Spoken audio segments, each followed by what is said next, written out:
Microtrending. Welcome back. I am Gabrielle, and you are listening to Microtrending, the podcast for anything that is having a moment for better or for worse. If you are new here, welcome and thank you. If you are a returning listener / watcher, hello. Let me first and foremost say that there is nobody harder on myself than me. And if you care, I do want to apologize for the delay. It has been a few weeks. It has been since before the Thanksgiving break. I did need to put my brain on a shelf during that week. I hope you did as well. It was very important for my mental health. I was so checked out in a lot of ways that I was not even checking my phone. My screen time was down almost 30%. And I'm not going to tell you the numbers, like the actual hours on either side of that, because that's embarrassing. But it was a big deal for me. And it was something that, again, necessary for mental health. I also love my family. So, it was great to spend time with all of them, extended family as well. But up until that Thanksgiving break time, things are looking up. They're better now, but I was dealing with some, I don't know if I would call it workplace bullying, but I also don't know what else to call it. And it was ugly. And I'm still considering talking to somebody about it. It's nothing that I could sue over. And I don't feel like I can go into any specific details, but now is not the time to be that person, I would say. Not just because it's the holiday season, but because everyone is overworked. Some people are underpaid. Everyone is worried about job security. And not to be toxically positive, but, treating somebody with kindness and respect goes a long way. So I think war is over there or whatever, but I am kind of getting back into the work, content, life, fun balance, and definitely looking forward to the rest of the holiday season. Anyway, I am also behind on Substack. I'm working on a few different posts right now, so I'm going to stop saying sorry and say thank you for your patience. I really do appreciate it. Microtrending. That was a very wholesome intro. I'm in a surprisingly good mood for someone who got a parking ticket today because an appointment ran over and I couldn't leave to put money in the meter. Anyway, in the pause that I had on recording podcast episodes, I do want to acknowledge that there was the unfortunate microtrend moment of Meadow Lane in New York, in Tribeca specifically, the Gourmet Grocer. And that is something that I probably would have dug into a little deeper. And I already did, I think, at least one video on it. But since it's still relatively fresh, I do have a few extended thoughts on that, on Meadow Lane, a Gourmet Grocer. If you missed it, there was this billionaire's son, business person / influencer. I'm actually not sure what his original job was, except talking on the internet about opening a grocery store and crowdfunding ideas and everything. But his name is Sammy Neusdorf, and he finally opened this grocery store. People were waiting. It literally felt like 5 pregnancies long. When there's someone who seems like they've been pregnant forever and then they finally give birth, that is what this felt like. Is the baby cute? That's up for debate, but the labor was successful. It's an alleged gourmet grocery store / restoration hardware bodega that is named after a street in the Hamptons. And like you probably did too, I saw many a review of the bespoke food items, their select menu of prepared foods. Erewhon in LA was one of the influences for that. And if you're familiar with Erewhon, people go there for the smoothies, people go there for the hot bar. I would say probably more than some of the packaged prepared foods. But they have like salads and collard green wraps and tempeh that gave me food poisoning once. So they have packaged prepared foods, and that is kind of the grab and go vibe of Meadow Lane. But I'm very grateful that the reviews, most of them, seem to be pretty honest. I'm guessing these are people who are not necessarily close to Mr. Neusdorf, but the one that you probably saw was about the undercooked chicken nuggets, which is not something that you want to be undercooked when it comes to prepared foods. And they are $15. There were also some underwhelming $20 dupe salads, like duping a La Scala chopped salad, which is a restaurant in LA. And then there was this poor girl who has a dairy allergy. Like, I'm lactose intolerant and I try to avoid the sorts of cheese that makes me sick, but this girl actually has a dairy allergy. Those things exist. And she noticed that the turkey chili, I'm not sure why that is one of the signature items, it did not advertise that there is cheese inside, like melted on top. So that was another really fun review. So I would say that some of the, growing pains since opening, these aren't just kinks. These are food safety errors. And I know they just opened, but not great, not a good look. And these are mistakes that you probably wouldn't be making, I think, if you weren't putting beige dentist office decor and fuck you if you're poor vibes above everything else. There is definitely like a hierarchy of importance at Meadow Lane. Because I have sick and twisted curiosity, I did check out a Food 52 interview with Sammy, and I do want to share some gems that I found that I wish I had read earlier, honestly, to include in a video. I'm kind of bummed out that I just saw these recently, but we can enjoy them now together. So here is one of his answers. It's not just about picking up groceries. It's an experience, almost like going to the opera. I wanted to create that kind of experience here, where people feel like they're part of something special. At Meadow Lane, nothing says high society like waiting hours in line for a box of chicken nuggets with an AI image of a dog on them. It is just like seeing the magic flute.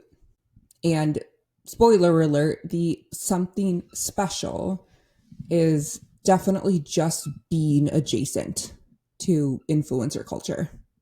That's really it. Anyway, they also asked him, how did you decide on the mix of products? Newer CPG brands and classic brands like Heinz. I hate ketchup so much, but Heinz also makes mustard.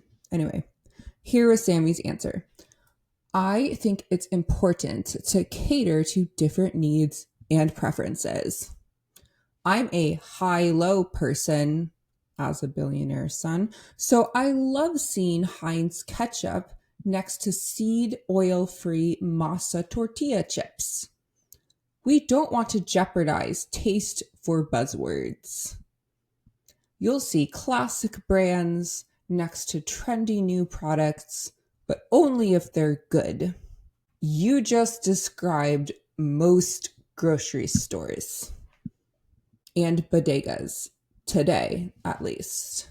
Not all, but there is more often than not, if you've been in a grocery store recently, not necessarily the health halo bullshit really like expensive Erewhon type products, but you have Oreos next to bougier cookies or like some weird Shark Tank healthy candy. Like there's a lot of shelf space sharing nowadays, even in major grocery stores. It is really mind boggling, I have to say, reading this interview, because it feels like this is someone who just had a lot of money and decided to like play town, like play SimCity IRL and create a grocery store. And so we're hearing him talk about it as if like a gourmet grocery store or a regular grocery store has never existed. And if I can talk some shit about those masa seed oil free tortilla chips that he mentioned, I'm actually so glad that he brought those up. I haven't tried them for a very specific reason. But I just have to say, if you haven't seen these, if you haven't been in a gourmet grocer, they exist in a lot of other stores now too. I think it's criminal to not have anywhere on the front of a package, especially of a food category that normally is vegetarian or vegan, to not say anywhere on the fucking front of the package that the chips are fried in beef tallow. Like it's in the ingredients list on the back, but if something is seed oil free, that doesn't necessarily mean that it's made with animal products, specifically beef tallow. And I know this might just be a me problem, but Maha stuff really just grinds my gears to no ends. And I love tortilla chips, and I will sometimes like want to buy a new brand, and I almost picked these up one time, and I'm really glad that I checked the back, because otherwise I would have wasted however much money these cost. These beige ass Maha masa chips. They are a chop. Microtrending. Anyway, I just wanted to include a little undercooked nugget on Meadow Lane since it's been a minute, but there is a through line, at least in terms of beigeness and whiteness, to, of course, the Pantone Color of the Year. As you probably saw, Pantone, the self-proclaimed authority on color or lack of color, announced that the 2026 Color of the Year is Cloud Dancer. It is white. I think we can cut the fluff and the pleasantries at this point. And I will say I was overwhelmed, like as soon as I woke up that day, whatever, the 4th, I was overwhelmed by the amount of tags and DMs I got about this, because even though it is white, this is some Operation Beige bullshit, and we've been tracking these sort of transgressions throughout the year. But it really does feel like this is a big one, a very blatant choice to signal that we're in for another year filled with stuff that's boring and engineered to identify with gentrification and eugenics. The acronym of beige. If you're not familiar, that is my theory that I posted about jokingly back in March, and I think things kind of came to a first head with the American Eagle campaign. But there's always more. And that's why it's not a joke. That's why there's always a little bit of truth in every just kidding, unfortunately. I do want to talk about some of the deeper issues with the Pantone Color of the Year. Not like super deep, but some stuff that I didn't fit into the video that I made. I tried to like action on that as quickly as I could. I think I put that together in like less than an hour. Once I saw the news, I was like, oh shit, this is a beige emergency. There are some other things we can get into, but if we just want to talk about the color first, I am not sure that I could come up with anything more boring visually. Like maybe a shade of gray, one of the 50. No shade to elephants, but I am not inspired by a heather gray, for example. There is more excitement in a tooth or an egg or Donald Duck's ass than the whiteness that is Cloud Dancer. She is giving us nothing. They've chosen the absence of color. I'm pretty sure that Time magazine back in the day, for their like person of the year, once, instead of like putting somebody on the cover, and I don't trust Time to make the right decision basically ever, but they put like a mirror or a screen instead on the cover, and then they said that the person of the year was you. This feels similarly cringe to me. It's more like racially, it's like way more problematic, but it reminded me of that. And I have no idea what year that was, but I remember seeing that and being like, wow, they did that one time. That's embarrassing. And Pantone, you should be embarrassed too, because you had the whole Lucky Charms rainbow in front of you. You had all of Roy G. Biv's besties just waiting to be chosen. And you chose whiteness, given the options. It really does feel like an extension of the Sydney Sweeney campaign in a lot of ways. I know that it wasn't that long ago, so maybe it's because it's like so fresh in our memory. And I know she's like vaguely backtracking, except not now. She's said a whole lot of nothing. But American Eagle, when it comes to a campaign, when it comes to celebrity talent, they also had options. And there are plenty of people, probably the majority, unfortunately, who see the American Eagle campaign or who see the Pantone Color of the Year and think it's, just jeans, it's just Sydney Sweeney, leave her alone, or it's just a color, and they don't consider, think critically that every single option was on the table before a decision was made. I don't know if they were considering other celebrity talent for that campaign for American Eagle, but even if they did choose Sydney Sweeney, they didn't have to make a eugenics joke. There were other campaign taglines, probably, maybe not. I actually don't have a lot of faith in that marketing department. Maybe that's the best that they could do, and if so, fucking close up shop. But there were other thoughts in the room, and Pantone probably had other colors in mind. They probably had a runner-up, and maybe that runner-up was actually a shade whiter than Cloud Dancer. We don't know, but there wasn't just one diva in contention to be selected. And not to get too nitty gritty with this, but we always will. The name is also very funny to me because it makes it cute and fluffy. Like, how dare you hate on clouds? I love the Ariana Grande cloud perfumes. Call me beige. I will still be wearing them. In terms of other clouds, I feel neutral about cloud storage. Maybe I should feel skeptical of it. And I feel pretty neutral about actual clouds. So there's that.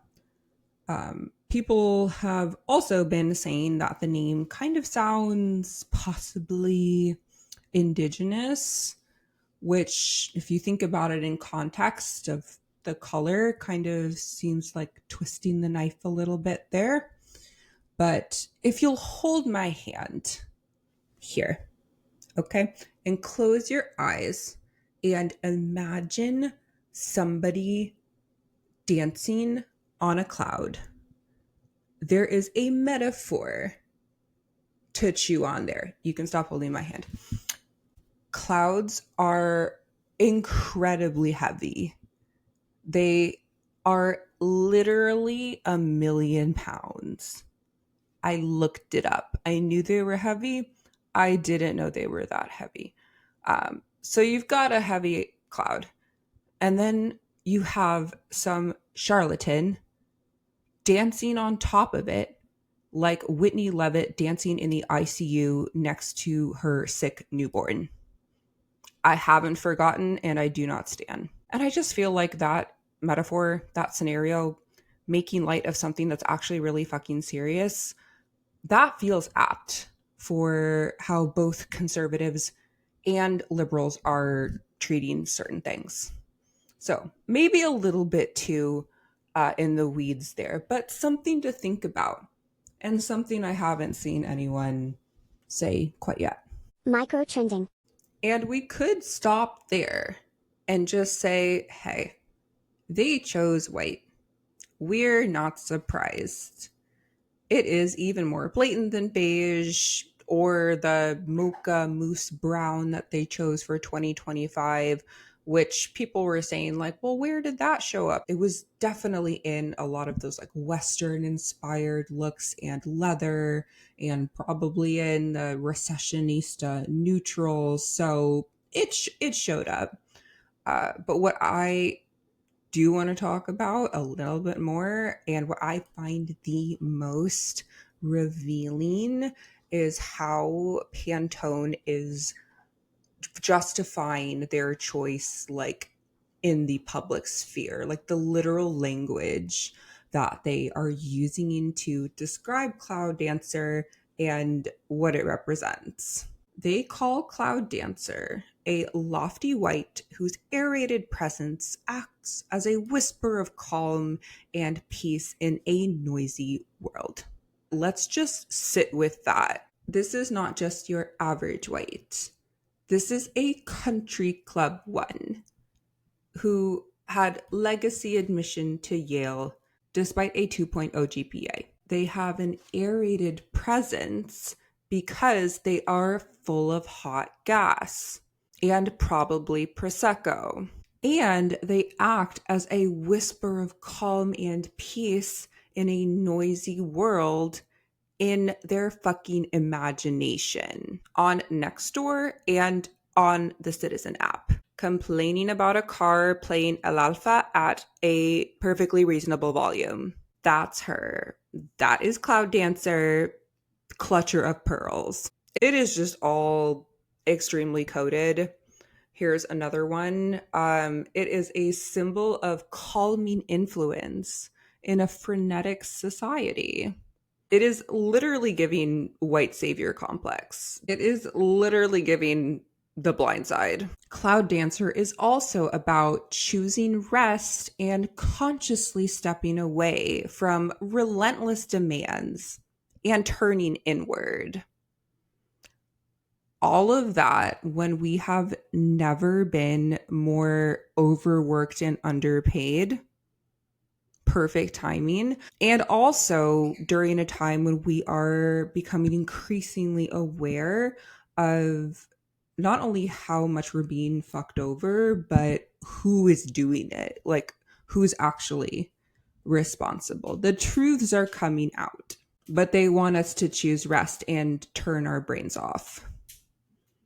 Like I actually wanted to throw up. I feel like throwing up reading it now, but I also felt that way when I first read through all of this. Like this is a color that does not want you to think for yourself. It wants you to fall in line and again, turn your brain off and just accept the things that are coming at you. Just take a break from all the stress in your life. Let ChatGPT write your grocery list. Let a robot fuck your husband.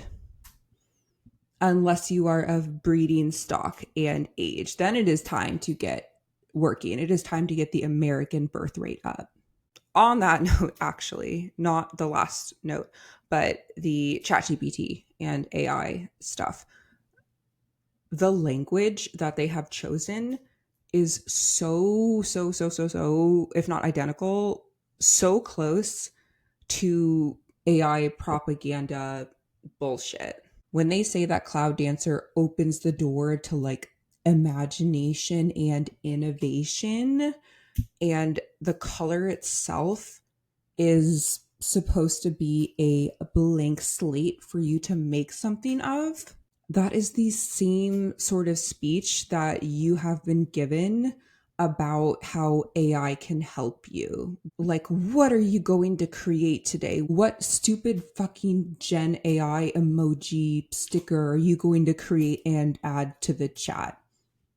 A tap dancing walrus. I don't know. You get this a lot, period, but you especially get this when you are working in a creative industry, as opposed to them telling you outright, like, hey, this thing is going to replace you in 6 months to a year. They're telling you, like, this is an amazing imagination and innovation tool, and you have to use it. Get comfortable with it. But it's all fake. They tell you it will boost creativity and productivity, but it is, anything that you're generating is a slop amalgamation of stolen work, as you probably know, and one that's killing the environment. You are being sold both mediocrity and a big fat lie at the expense of artists.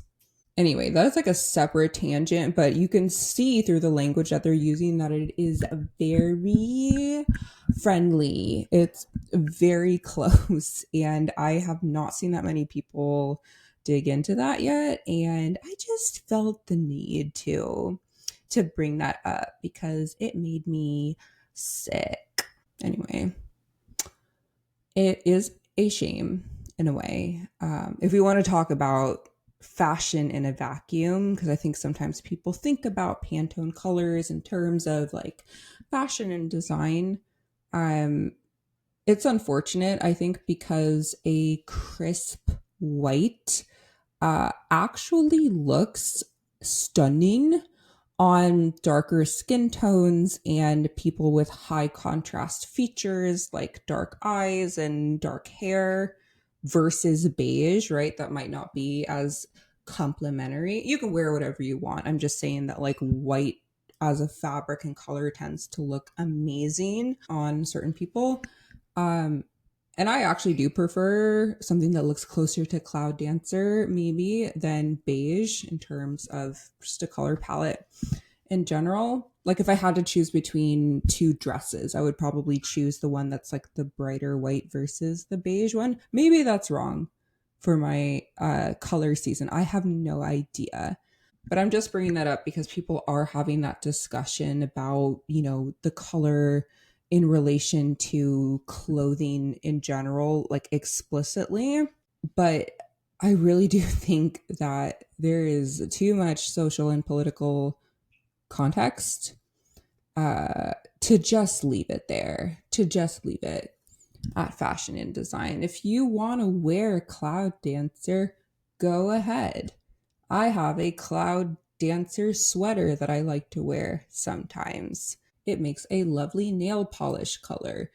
Do whatever you want, but understand that it's more, at least in like the announcement of the color of the year, there's a lot more to unpack. There is really just something about painting the future, or at least next year, as a blank white slate, which you could see as a fresh start, as if, nothing were ever there, but you could also see as the absence of color, as the removal of something.